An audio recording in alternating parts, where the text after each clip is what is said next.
After 75 years of broadcasting, Greece's state TV channel ERT has been yanked off air.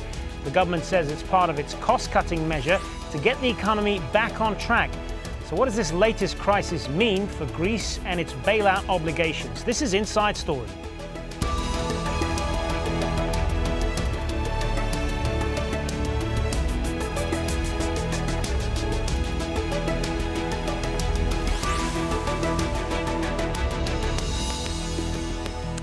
Hello and welcome to the programme. I'm Hazem Sika. Well, Greece's government is trying to fend off accusations of strangling press freedom after its decision to close down a state TV channel. ERT was pulled off the air on Tuesday night and more than 2,500 of its employees have been laid off. The government says it's part of measures demanded by Greece's creditors. Prime Minister Antonio Samaras has been slashing spending and raising taxes to meet conditions of a European bailout. But critics have described the move as a direct blow to democracy. The European Broadcasting Union, which represents public broadcasters across the continent and of which ERT is a member, is asking the Greek government to reverse its decision. John Saropoulos has more from Athens. The president of the European Broadcasting Union was in Athens on Friday to both embarrass and embolden the Greek government. His message to the authorities here is put the state broadcaster back on air immediately. He says he carries that message from all 51 members of the European Broadcasting Union, state television channels from across the continent. When we spoke to him earlier today, he said that he thought the cutting off of the voice of journalism from state airwaves was non-negotiable, it was unacceptable, it deprived Greece of a voice of pluralism. Also, the European Broadcasting Union did a rather cheeky thing. They carried this press conference live via the Greek state broadcaster, which is still illegitimately, according to the government, putting out its transmission via the internet. EBU took the signal from ERT, from Greek state television, and carried it across Europe. So it is now available to all the other state broadcasters. And that, of course, was a subversive action countering the Greek action of pulling the plug on Greek state transmitters, which means that the state channel here can no longer broadcast through its digital transmission system. The president of the EBU was on his way to the finance minister to talk to him and give him the message in person, saying that he would like to see, first of all, the state broadcaster put back on the air, the decision reversed immediately, and then he said the EBU was willing to work with Greek authorities together on how to restructure the state broadcaster. John Saropoulos there in Athens for us. Well, Prime Minister Samaras' coalition partners are threatening to block the ERT closure, raising the risk that the fragile government could fall apart. The issue of friction within the coalition government is not only about ERT, but larger issues that have come to the surface, not only differences of opinion, but also clearly opposed ideas. What's happened at ERT is a catalyst. Of course we need to do away with the past and be decisive. The citizen wants another kind of state at his service, the service of growth and employment. He wants transparency. He doesn't want sly and makeshift solutions to cover for not finding 2,000 people to lay off just because we couldn't find a proper solution. We want a full guarantee of ERT's independence. Well, Prime Minister Samaras is under increasing pressure to cut government costs. He brought a new coalition together a year ago to pursue an austerity programme. Then in October last year, Greece's parliament passed an $18 billion austerity plan aimed at securing a new round of EU and IMF bailouts. A month later, eurozone finance ministers agreed to lend Greece its next instalment. It was seen as a way of preventing Greece from leaving the euro. But austerity has taken a big toll. Last week, the IMF, which led Greece's bailout 3 years ago, admitted it had miscalculated the damage austerity would do. The IMF had predicted Greece's economy would contract by 5.5% and unemployment would rise to 15% by this year. Instead, growth has plunged by 17% and the jobless rate has shot up to 27%. Well, joining us now to talk more about all this are our three guests. In Istanbul, we have Kostas Ifantis, Professor of International Relations at the University of Athens. In London, Stephen Haseler, he's director of the Global Policy Institute. And joining us via Skype from Athens is Yanis Varoufakis, professor of economics, also at the University of Athens. Good to have you all with us, gentlemen. Kostas Ifantis, I want to kick things off with you then. What do you make of what the Greek government has done here? And the government says this was a hotbed of cronyism and waste that had to be reformed, was it? Well, I would say that there was a great need for reform, not only in the public broadcasting sector, but in across the board in the public sector. But this is one thing. The other thing is how you manage the reform process. And I think that in the case of ERT, the management of it leaves much to be desired. I think tactically, at least, it was a major political blunder. Now, whether the political fallout will be a major one, this remains to be seen. But it also, the discussion, the heated discussion, and the accusation for undemocratic practices has to do also with the fact that the coalition government and in general the political forces that are in power in Greece they have the minimum amount of credibility because they are charged with bringing the country into its knees the last 3 or 4 years. So it's a very hard time, a very rough time actually for the government.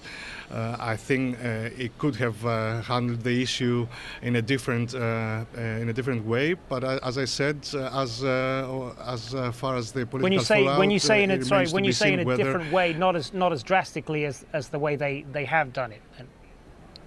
Yes, definitely. I think government should have showed the same determination, but it should have followed the parliamentary process. And only if everything else had failed, then maybe a drastic move such as the one we saw on Tuesday night could be considered. But it came almost out of the blue, and it looked like it was part of obligations towards Troika and the European Union, which I don't think it was. Yanis Varoufakis, I know you're coming at us from an interesting vantage point in that you were actually blacklisted by ERT a couple of years ago for some things that you had said. But this week, despite that, you have actually defended them in this instance. Tell us why, and tell us why exactly they blacklisted you, because that is also a relevant story. Well, yes, this is an honor and a privilege that I carry with me, that I was indeed blacklisted at the order of the Minister of Press. And how do I know that? Because he ordered the producers of ERT never to invite me again in my presence, with lots of people actually standing around being witnesses to that. And the reason was that I had become a major source of irritation for the government, because from the beginning of 2010, I was advocating a very simple position that Greece had become insolvent, and that we should have come clean on that well before we piled up new debt on the existing debt, which is something that the IMF has now also concurred with. This was the reason why I was blacklisted. But the reason why I'm coming out strongly in support of ERT and condemning this act of totalitarianism by our government is that it's exactly the same for which I would not support the closure of public hospitals, simply because there is corruption in them. If there is corruption, the government, which is representing us, has a moral duty and a political obligation to reform them. The argument by the minister responsible for public television and radio that he cannot reform it, so he needs to close it down and repair it while it is dead and buried and silent, is one that I do not believe he has the right to do it. And look, let's face it, this is just a cynical political ploy by a government which knows very well that the next few months are going to disprove its unconvincing Greek success story.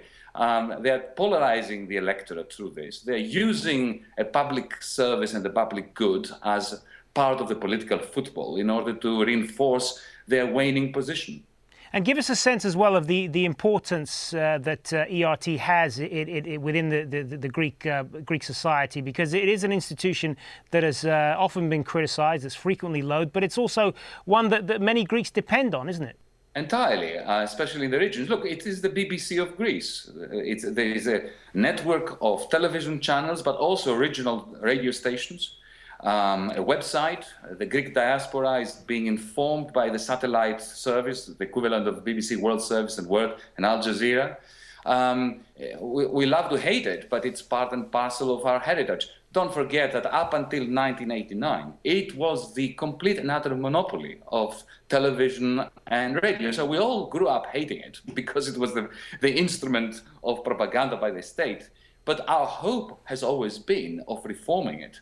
And you see, when the commercial channels started sprouting up in the early 1990s, in a Berlusconi-like lifestyle explosion of frivolity, we all realized that public television and radio offers us a chance, no certainty, a chance of news and current affairs as well as civilized programming. Stephen Haseler, how will Greece's partners in the rest of the EU be looking at all this? I mean, obviously they want to see that Greece is honouring its obligations as part of the austerity programme, but at the same time, presumably, they won't want to see this lead to further instability in the country. Yes, well, I think the EU have got two problems here. One is that the austerity package it forced on Greece, and indeed the austerity package forced on lots of other countries that domestically just isn't working. The debts, the austerity package is causing countries, not just Greece, but other countries, to have a situation where their debts are increasing ultimately rather than decreasing. So the imposed package from Europe isn't working. And the second thing is, of course, that this austerity regime is causing real problems for people who support the European project, as I do, for instance. We're finding anti-European sentiment growing, anti-German sentiment growing, in many respects quite understandably amongst many people. And I think this kind of shock to the system, and it is a shock, seeing your state broadcaster go down, leaving the field, by the way, leaving the field to private broadcasters, particularly as it was the private sector and the banks that caused the problem in the first place. This is not going to help the EU image anywhere. So my own view is this is a problem for the EU as well as for Greece. And as far as that decision to pull the plug on ERT, I mean, I appreciate that the motivations of Greek politicians is not your area of expertise, but from the vantage point of someone who's looking at this outside the country, we are talking about a democratic government pulling the plug on a national broadcaster without any discussion or agreement with its coalition partners. Doesn't this seem to you like a heavy-handed approach? Well, it doesn't look good from the outside. It doesn't look good for Greece, and it certainly doesn't look good for the EU as a whole, because the EU tends to trumpet around the world the fact that it has a civilized democratic system with pluralism, rights, and all the rest. And of course, if you do pull the plug on the state broadcaster, your broadcasting system becomes terribly unbalanced. For instance, in this country, in Britain, if the BBC had the plug pulled on it, well, we'd be then completely at the mercy of the Murdoch and Berlusconi empires. So I think it's a very bad news for pluralism and democracy in the EU. Kostas Ifantis, what are the Greek public supposed to make of all this, and what are they making of this? After all, ERT is a service that they pay for through their electricity bills. As I understand it, it is a charge that is added to everyone's electric bill, regardless of whether they happen to own a television or not, and it's not an option. And when they turn on their televisions now and tune into ERT, they're getting a blank screen. I couldn't agree more with what your guest just said, and I said it myself that it's a major blunder by the government, and it's definitely in terms of democratic process and respect to the parliamentary process leaves much to be desired. Following the social media, there is a polarization, at least in some segments of the Greek society. There are those who trumpet their support to the government, and those who are, abhorred by the fact that the government moved in such an undemocratic way and disrespectful of basic liberal and pluralistic principles. But as I said in the beginning, at least my reading of it, it's currently it is not clear. I cannot make any credible assessment as to the political fallout for the government, the coalition government, and the extent to which reforms or the government's agenda will be affected by it. Yanis Varoufakis, if we talk about a little bit more about the political implications of this, the government has said that this is just a temporary shutdown to give them time to reorganize the whole structure of ERT and get it back on the air within the end of the summer in a much more slimmed down form. But how is Antonis Samaras, the Prime Minister, going to get his coalition partners to agree to all of that? His plan is not to get them to agree to that. His plan, at least the way I understand it, from a strategic point of view, is to put them in an impossible situation, whether they will be damned if they do and damned if they don't. What he's trying to do is to force them into a situation where there's a no-win situation for them, where if they roll over and accept the fact that there is no more state television on our screens until the end of August, these two political leaders, the leaders of the junior partners in the coalition government, are going to effectively not be able to show their face even amongst their own voters. So that will reinforce the image of Mr. Samaras as a strong leader who has taken the coalition from the scruff of the neck, and that will bolster his position even within his own party. If, on the other hand, the leaders of the two smaller parties can't take that and overthrow him, deny him a vote of confidence in Parliament, then he will get a chance to go to the people, claiming that he is a decisive leader. I'm sure he will say things to the effect that, look, you may not agree with what I've done, but I have shown you that I am the kind of leader we haven't had in this country, of making bold decisions and not hesitating to take the flak, a latter-day Thatcher in trousers, hoping that is going to carry him through the line in the elections and secure another term in government without the smaller parties' support, an absolute majority in Parliament.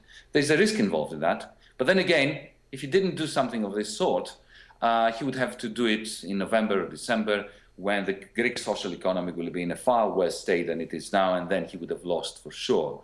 So I'm very much afraid that the public institution, as I said before, has become a political football. And all the arguments about corruption, about savings, about austerity, they are peripheral to a very sordid little political scheme. Stephen Haseler, just more broadly speaking then, do you think the current deal allows for Greece to solve its fiscal problems in the long run?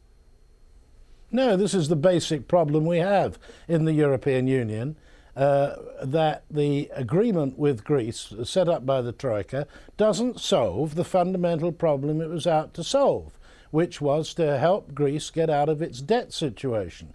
The debts are not going to be easier. Your previous contributor said the economic situation's going to be worse. As the economy worsens, the debt situation worsens as well. And this is the fundamental problem. And this is not a comment on about Greece, whether its government's corrupt and all that kind of stuff, is a separate matter to the fact that the austerity policies now being pursued throughout the European Union are not going to solve the fundamental problem they were supposed to solve, which was debt. All they've succeeded in doing, and this business with the Greek state broadcaster now is showing this, all it's succeeding in doing is alienating people from Germany, number one, making Germany a very unpopular country, and it's also polarizing opinion in the various countries which are going through austerity. And the polarization of opinion is a very bad thing for the future of democracy. So austerity is now beginning to affect the democratic culture of Europe. Another reason why this austerity program is such a problem. And I simply hope that when the German election is over in September the 22nd, we can begin to see a more relaxed approach to this, and that the austerity blanket can be lifted off the European peoples. Kostas Ifantis, do you share that view that Greece is going down the wrong road here as far as its austerity program? I would like, as a citizen, first of all, to hold on to some kind of optimism that things will get better, but it is definitely extremely tough to admit that we are heading that way. But anyway, if I could just make a brief comment about what Professor Varoufakis said, which I agree. It's just that he described a government and a prime minister taking a very calculated medium and long-term risk by deciding to close down the public broadcasting. Well, I hope he is right, and that people in Greece are capable of taking long-term calculated risks. Yanis, you want to respond to that?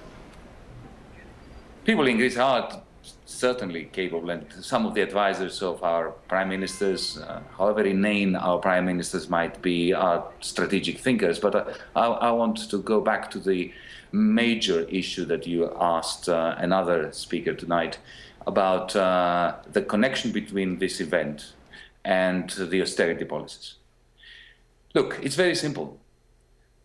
In the beginning of 2010, Greece became insolvent. And what we did was we piled up on existing debts the largest new loan in human history on condition of reducing our national income, because this is what austerity does during a crisis. Now, a society that embarks upon this self-defeating project is bound to implode.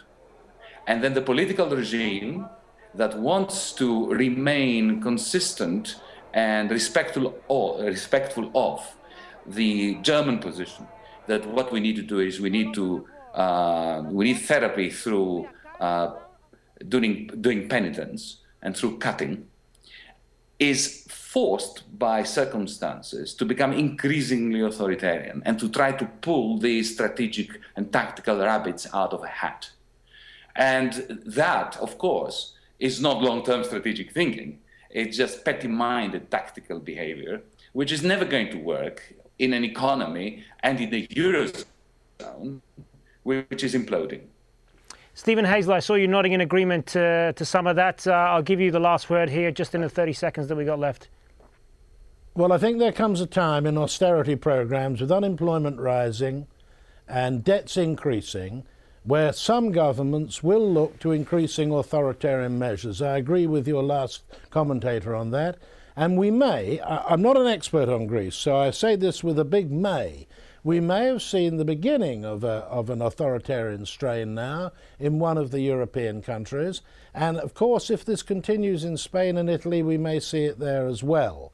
So I think what this proves, above all, is that if we want to keep relatively stable, thriving democratic countries in Europe, the present economic policy being forced on countries which have big deficits, not through faults of their own, although in Greece there may be some fault attached to the government historically, but broadly speaking, not through faults of their own, I think this policy has got to come to an end, and may do so in the autumn anyway. All right, and unfortunately this show has got to come to an end. So on that note, we're going to leave it. Thank you to all of our guests, Kostas Ifantis, Stephen Haseler, and Yanis Varoufakis. And thank you very much for joining us on another edition of Inside Story. Remember, if you want to send us your feedback, just email your thoughts to us at insidestory@aljazeera.net. I'm Hazem Sika. Thanks for watching. Bye for now.